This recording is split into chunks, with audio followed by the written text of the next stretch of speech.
شروع اللہ کا نام لے کر جو بڑا مہربان نہایت رحم والا ہے۔ کیا ان کے پاس بادشاہی کا کچھ حصہ ہے؟ اس صورت میں تو یہ لوگوں کو تل برابر بھی نہ دیں گے، یا جو اللہ نے لوگوں کو اپنے فضل سے دے رکھا ہے اس کا حسد کرتے ہیں۔ تو ہم نے خاندان ابراہیم کو کتاب اور دانائی عطا فرمائی تھی اور سلطنت عظیم بھی بخشی تھی۔ پھر لوگوں میں سے کسی نے تو اس کتاب کو مانا اور کوئی اس سے رکا رہا، تو ان نہ ماننے والوں کے لیے دوزخ کی جلتی ہوئی آگ کافی ہے۔ جن لوگوں نے ہماری آیتوں سے کفر کیا ان کو ہم عنقریب آگ میں داخل کریں گے۔ جب کبھی ان کی کھالیں گل جائیں گی تو ہم ان کو اور کھالیں بدل کر دیں گے تاکہ ہمیشہ عذاب کا مزہ چکھتے رہیں۔ بے شک اللہ غالب ہے، حکمت والا ہے۔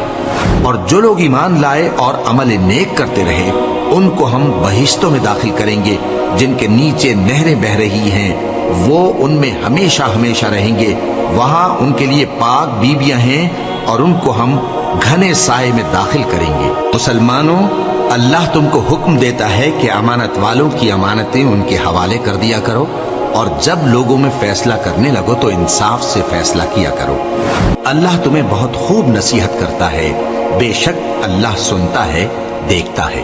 مومنوں، اللہ اور اس کے رسول کی فرما برداری کرو، اور جو تم میں سے صاحب حکومت ہیں ان کی بھی۔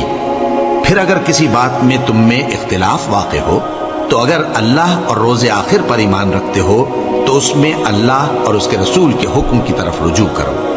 یہ بہت اچھی بات ہے اور اس کا انجام بھی اچھا ہے۔